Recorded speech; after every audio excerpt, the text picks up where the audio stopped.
Hello and welcome to episode 172 of the Fertility Podcast. It's part of my alternative parenting series. I'm Natalie Silverman, your host. How are you doing then? It's a new month, March 2019. Gosh, it's like you kind of stumble through January, don't you? And then February, well, you're like, oh, January's out the way. And we had really good weather here in the UK. So everybody got really excited. And I know you've probably heard a lot of us talking about the weather, but it was a big deal. And then March just suddenly happens. And it's cold today. And we're all a bit like, what? I thought it was nice weather. Anyway.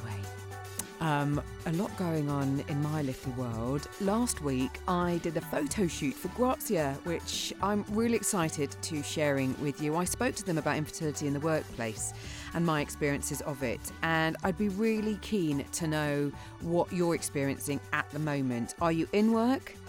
Have you told work that there's something going on that you're going to need to have some time out for treatment? Daren't you tell work? Have you discovered that there's a brilliant support policy in place? I've just shared a bonus episode with the Fertility Show, which is the UK event happening later this month in March. And one of the areas that we talked about in that episode was the importance of support in work. It's a session we're going to be doing at the show. And I want to know what's going on with you. So contact me on my socials at FertilityPoddy on Twitter or Instagram, or you can just DM me on either of those. The Facebook page is The Fertility Podcast, or if you'd prefer to email me, it's natalie@thefertilitypodcast.com. And I'll tell you when my Grazia shoot is out. I was with my little boy Phoenix, who was relatively well behaved. The photographer was trying his best to entertain Phoenix. I did share a little bit on my Insta stories, and I will share the episode once I have it. Phoenix is going to be 4 next week. I can't believe he's already 4.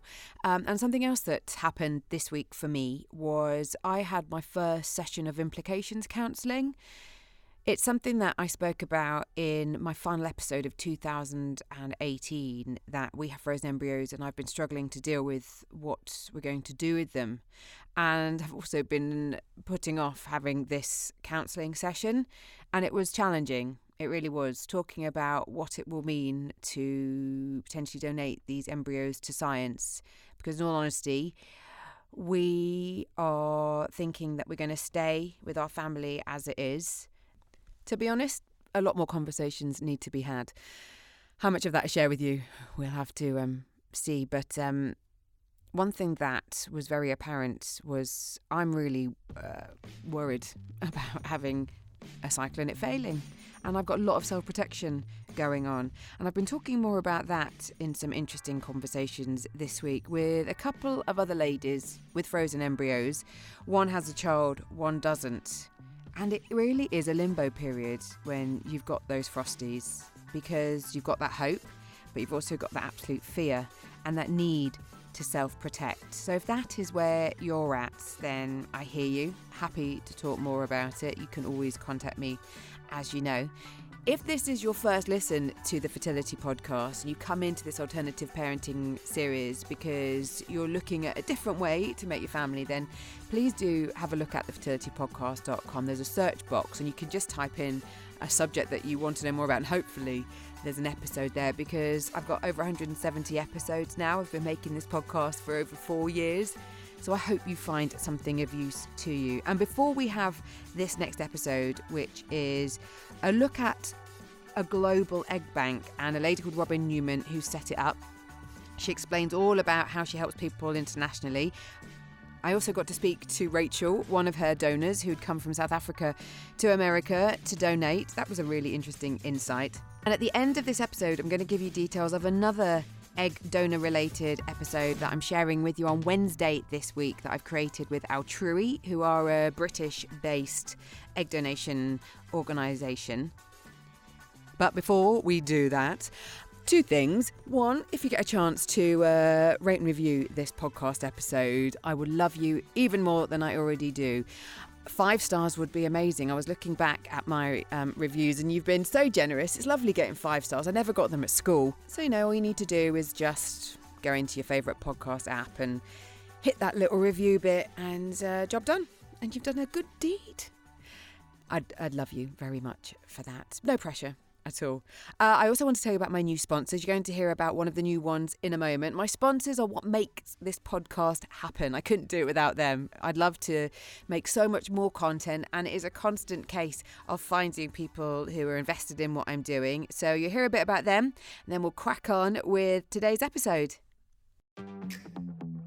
This podcast is sponsored by International Andrology, who specialise in diagnosing and treating male infertility. Around 50% of infertility issues are male factor, and all too often, men aren't even evaluated at the start of a fertility journey, which might result in unnecessary treatments, costs, and disappointment. International Andrology is one of the few specialist clinics in the UK offering a holistic approach to increase your chances to conceive naturally or via the IVF route. As well as treating the underlying causes of male infertility, their doctors have some of the highest success rates in microsurgical sperm retrieval. So, if you're looking for a true specialist to assist you on your fertility journey, visit london-andrology.co.uk today and do mention the Fertility Podcast.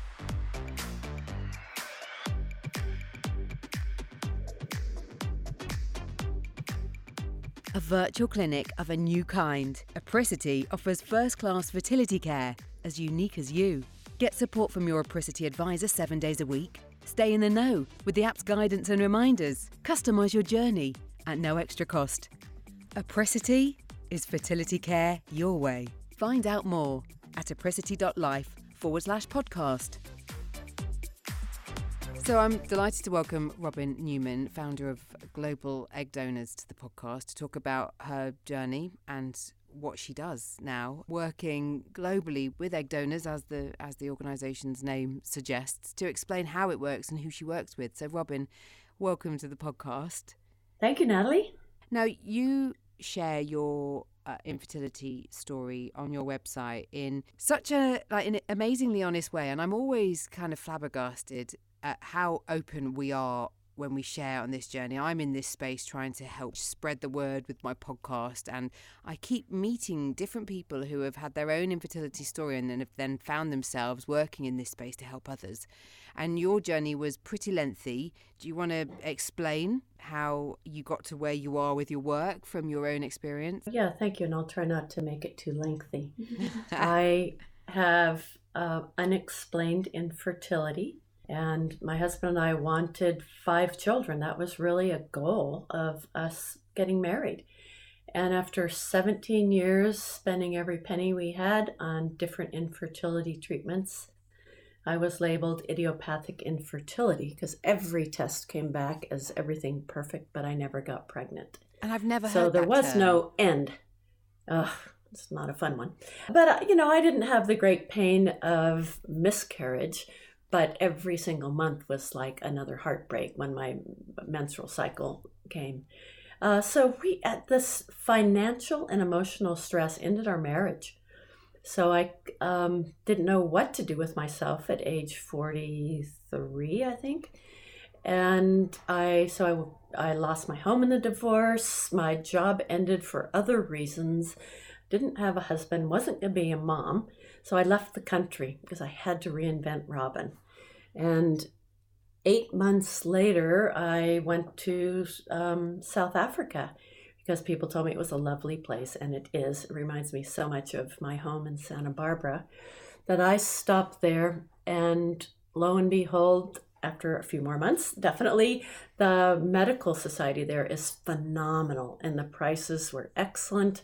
And eventually I came on to the idea of egg donation. We became the first egg donor program in all of South Africa. This was 17 years ago, and worked there exclusively for 6 years. And then I really wanted to come home to Santa Barbara. So I figured out how to do this globally. And now our donors come from at least 32 countries, and the different people we help come from at least that many. And we'll work with their clinic, or we have clinics that we recommend. We have a small handful of clinics we use regularly. Because the more I learn about egg donation, the more, I suppose, eye-opening it is for me to see what is available, what can be done, what regulations there are in certain countries, how different countries are, and how if you are in a place where you are looking for an egg donor, you really need to look at the global picture, don't you? That's very true. And you're totally right. In one country, they want it completely anonymous. You can't know who the donor is other than hair color and skin color. And then you take another country and you have to go into counseling with your donor before it's allowed. So what's nice is because I'm an American, we're registered in America, basically anything goes. So if we're in Australia, which we've just become the first donor program in Australia this year, we comply 100% with the way they need to do things. When we were in South Africa, we weren't allowed to show the adult pictures or connect the donor in any way. So we complied with their regulations. So we really are able to be that flexible no matter where we go with these donors. And we're talking as part of the alternative parenting series that I've put together. And I'm interested in just getting a picture from you about the different types of clients that you help become parents. Well, it's becoming very surprising to me still, and I'll give you a few examples. Certainly, we help gays and lesbians, people that need surrogates. We keep close track on which countries and where is friendly towards that combination. Single parents, of course. What's surprised me in the last few years is single women coming to me that are using an egg donor because they're in their 40s. Their egg doesn't work anymore, so they take an egg from one of our donors, and the sperm donor is their brother. Now, What? This is completely healthy. They've got an egg donor. So they're using the brother's sperm So it's and genetically the linked. egg donor.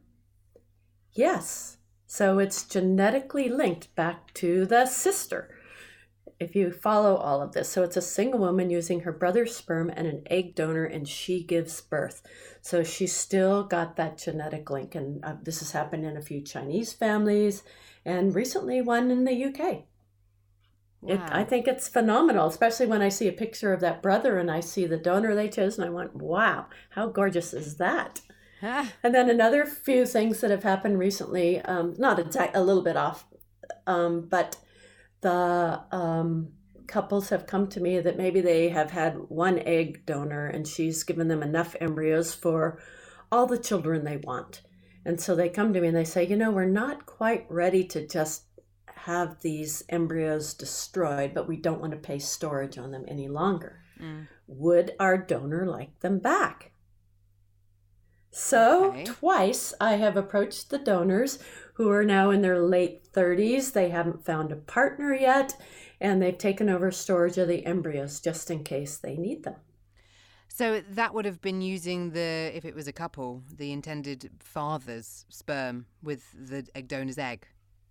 Correct. In one case, it was a single woman who used a sperm donor, so she had a full profile to send them. And the other one, they sent pictures of the husband and genetic history. It's fantastic when it becomes that open. I mean, it's like, well, why not? It's just surprises me, though. It takes me aback at first until I get my head around it, and then I go, why not? Well, one of the things that I've learned in the 4.5 years of being in this space is how far people are willing to go to help people become parents and ultimately achieve the goal that we all want. And especially when you've dealt with infertility and you get how emotional it is, then the gestures people do are, I shouldn't be surprised, because it just never stops. The lengths that people go to. I've spoken with surrogates about their decision to be surrogates. And the more I learn about donors as well, I mean, it is just phenomenal. And what you've just described is like another dimension of people kind of passing back the goodwill. So it really is the circle of life almost, isn't it? It's the gift of life. The circle of life is a beautiful expression. And what we love to do in our Global Egg Donor program is we like to make human connections.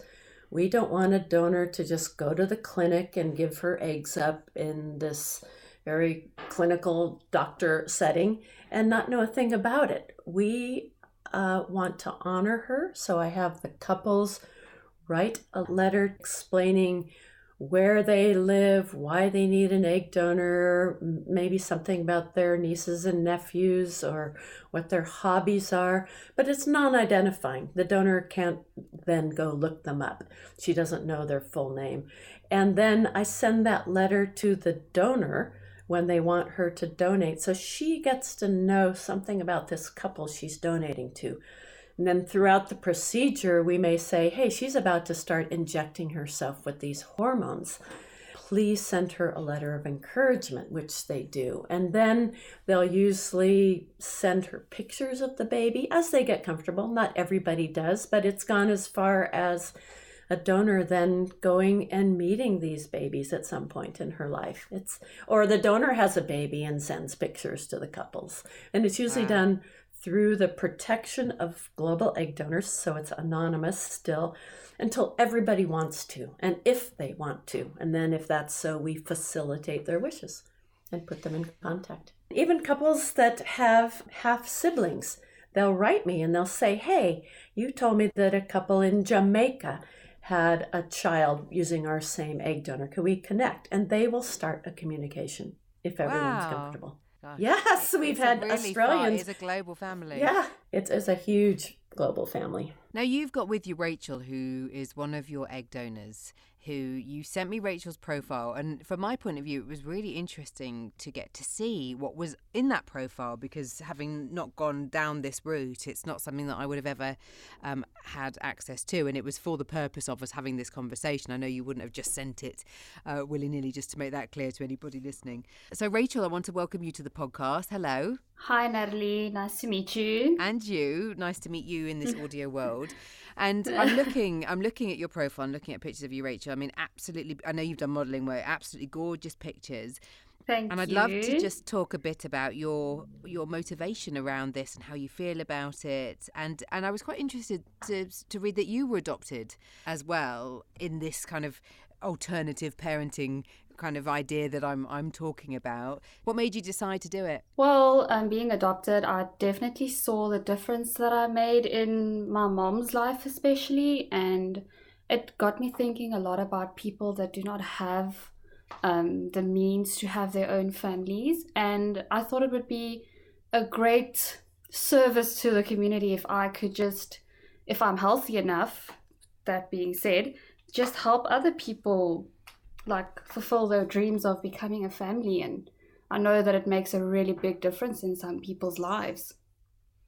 So you've travelled from South Africa to the US, and is this your first phase of donating? No, this is actually my third donation. So I did my first one in South Africa, and then I had my second donation in Australia, and this is my third one in California. Robin, do you want to explain about the logistics? Yeah, certainly. An Australian couple approached me and described the type of donor they were looking for. So I sent them a variety of profiles that I thought would suit them, and they chose Rachel. So then it took another almost 3 months. We sent their letter to Rachel. She thought this is exactly the kind of couple I'd love to assist. And then the doctor in California approved all of Rachel's tests that she had to go through. And it took about 3 months to get her on birth control pills and get all the hormones to her, and a whole series of tests you had to go through. And then finally she arrived last week. The husband of the Australian couple flew in for the sperm donation. Now the embryos were made and grown, till day 5, at which point they're frozen. Now the wife has a very high-powered job, so she's not going to be able to get free to come over until January to take the transfer of embryos. Wow. And so, Rachel, after this visit, you go back to your life. Do you think much about what you've just done? I mean, obviously you're involved with Robin. How much do you want to be a part of what happens next? Well, with my previous donation, I am quite involved. I did get pictures, a beautiful baby girl. I get to see her grow up, and it's fantastic. I enjoy being part of it. It makes me feel part of a bigger family, and it reminds me of the great service that I'm doing to these people and how I'm actually blessing them with this little bundle of joy. I mean, I think it's amazing, and especially when being in the UK and there's such different rules about what you get to know about a donor, and I know that that's why people go abroad. I just think it's amazing, these relationships that you have. Robin, what do you think about the different rules and regulations around the world? Take the UK, for example. Well, it's really interesting to me because the rules are behind the times in almost every country we deal with. I'll go into a clinic and they'll say, oh, we hate to keep the donor and the couple apart if they want to meet. The rules really, really are behind the times. But then I want to facilitate whatever couples are comfortable with, because not everybody is ready to meet, especially it's such an emotional journey that they will say, no, no, no, they don't want any more connection. But once that baby is born, it changes everything. And sometimes I get letters, here's pictures of my 4-year-old. We're just now thinking of our donor again and realize we have never made contact since the birth to thank her. So everyone's at their own evolution in their comfort level and what they believe in and how they want to move forward. But it grows more open. It doesn't become more closed. That's the beautiful part. But what about just playing devil's advocate? If one party doesn't want to communicate with the other and the other does, do you then act as an intermediate in a kind of counselling way to manage the expectations of that person that wants to be more involved if the other doesn't? Well, there's very, very few egg donors that don't. I would say less than 5% of our donors don't want some involvement. But when they sign up with our program, they understand it is anonymous and they shouldn't have any expectations. They may never hear from the couple again, but we will let them know if it was a successful birth. And we also let them know it may change. These couples may get, or single people may get more comfortable and want to involve them more. Everyone involved gets a say in it, and everyone has to agree before we take the next step. But that's what's so beautiful. Over the years, it's growing wider and wider, more open. It's really encouraging. I'm so proud of the human race. We are definitely becoming more open to just thinking outside what a normal family might look like, and now considering the modern family, which is why we're talking. What about, though, I mean, there's lots of pictures of Rachel here, and I was having a conversation with somebody and they were saying about how you can put a picture that you might have got into Google and you could identify the person. I mean, I don't quite understand how that works, but is that something that can be done? You know, I was just speaking with Rachel about that this morning. About 8 years ago, that did happen. And so we pulled it down and were able to somehow block that person. I don't remember how it all came about, but it's happened once. And I don't know if this guy was just really, really, really persistent or what, but it hasn't happened since. Okay. So, yes, that is a risk, but it's a low risk. So let's just go back to some of the regulations about all of this. If, for example, we talk about a country that has different rules on egg donors and a single person or a couple want to come and work with you, and then there might be an issue bringing that child back if they have a successful pregnancy, maybe using a donor and a surrogate. Let's add all the different components into the mix. Then there's an issue coming back into the country as far as, do you offer assistance there, or have you come across that kind of difficulty? They use an egg donor and return home pregnant with carrying their own child. There is absolutely no issue at all. You don't have to tell people where you got your pregnancy from. But as far as a surrogate born child in a foreign country, we research this thoroughly, and we will not get involved in a country where it's questionable. We have never been involved in some of these cases where the couple is stuck for several months trying to get their baby home. No, surrogacy is very, very tricky. That's become more closed around the world. So let's talk about the countries that your donors are available from. You've got many ethnic backgrounds and their genetic roots are from all over the world. Do you want to name some of the countries? Besides South Africa, we've got them from the UK. We've got them from Australia. Last month, I was with 4 donors in the country of Cyprus where they were donating. One was from Finland, one was from the US, one was from the UK and South Africa, as I mentioned. We also have them from the Caribbean, from all over Africa. The list, Poland, Russia, Ukraine. The country of Georgia is a phenomenal hotspot these days. Really? Oh, we had one donor from Iceland 7 years ago, and now we have 18 donors in Iceland because of that one. Okay. We don't have very many American donors, and that may seem odd to you, but the reason is in America, there is absolutely no cap on what a donor can earn. And so donations here in America have become a real commodity. And so donors are charging outrageous amounts. And I just don't believe in that. It's supposed to be a donation. And I think the $1,500 or $2,000 our donors receive, plus their trip, is plenty. I mean, that's fantastic for someone in their 20s that wants to get out and see the world and go home with at least as much as they probably would have made that week if they were home working, or some spending money in the country that they're in. Sure. So we don't have a lot of American donors that come forth to do it for the, quote, low rates we pay. Well, let's just talk about, before I let you go, how it all works. There's a great video on your website. I will put details of Robin's website on the show notes. But as far as an intended parent is concerned, the process that they go through, let's give the example if we're talking about a gay couple. And there's obviously a few more elements that need to be found, but they're coming to you as a starting point, or would they have to find a surrogate first? Or would you help with that process? I can help with it. It's always good to start with the egg donor, because you can get the embryos made and frozen and then find your surrogate. In fact, a lot of clinics won't move forward with you and provide a surrogate until you have those embryos in hand, because that can take some time to get those embryos made. So usually they'll choose a donor, and then we talk about the countries where surrogacy is allowed and where they can return home easily with that child. And then usually they decide which one is going to be the dad, or they each want to be a dad, believe it or not, and fertilize some of the eggs, and 2 embryos are put in that surrogate. I mean, it goes on and on, all the different combinations you can have your family. Which is amazing, isn't it?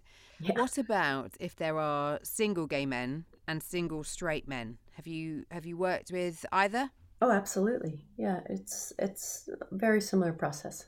So as far as a single man coming to you and a single woman coming to you, they're treated exactly the same? Absolutely. Great. There's and no is that difference. And your treatment is going to be the same? Do you find that the clinic's treatment is the same? Because I've just heard stories of more so with single gay men, maybe kind of coming up against some red tape along the way. It depends on what country you go in. Not every country is allowed to treat gays, like the country of Georgia. And there's a few others. You just have to choose carefully, and I can help advise couples on that and single people. But that the hard part for single men is they are treated as a gay person, even if they aren't. And sometimes they will have a female partner sign a document that says that they are a partner, but their name is never on a birth certificate. So there are certain ways around it if you really want to have your birth in one of these countries that wants to see a couple. Does that make sense? Yeah, and that's conversations. Just as a partner, yeah. Yeah. It's kind of the co-parenting, but not co-parenting, but it's just that need for there to be 2 people involved. Right. No, it's for the clinic to comply legally with the laws of their country. Okay. They will know very well that is a single person, but if he provides a woman's name on a signed document saying she is his partner, that's the only place it ever shows up, and she doesn't even show up at the clinic. Just finally, before I let you go, considering that this podcast is listened to in 50 countries around the world, and you obviously cover a lot of territories, is there a country that you would love a donor from, that if by chance they're listening to this podcast from that country, that you'd like to use this opportunity to say, hello, come, let's talk? I'm glad you asked that question, because there is a huge demand or need for Chinese egg donors, Chinese and Japanese. In fact, all Asian, but on the top of the list is Chinese and Japanese. They're just flooding into just about every fertility clinic I know of is asking for Asian donors. Because, they lifted the 1-child ban, and now they've lifted the 2-child ban. So if there's any Chinese, Asian donors of any type, please contact Global Egg Donors. Great stuff. Well, Robin, it's been lovely chatting to you, and we will put all your details on the show notes. And Rachel, lovely to hear from you too. And just, I think it's amazing that you're doing what you're doing. And I hope that you have a great experience as a donor and hopefully as a parent in your own right as well. And I think it's great that you keep in touch with all the people that you help. So good on you. Thank you, Natalie. And enjoy the rest of your stay. How long are you staying for? For another week, then we're flying back. Well, enjoy your stay. Robin, thank you again. Thank you. Yeah, thank you. Thank you, Robin and Rachel. The show notes for this episode are thefertilitypodcast.com/global egg donors. Do go have a look, check it out. I've also put a link to the episode I mentioned that I shared with you at the end of 2018 about my personal place and my implications counselling. And I mentioned at the start that I've got another episode coming out this week on Wednesday with our Truey. So keep your ears open for that. It'll just pop into your feed. And if you're listening to this via a website and you've not subscribed via your favourite podcast app, what are you waiting for? Thanks as always for your support. And until the next time.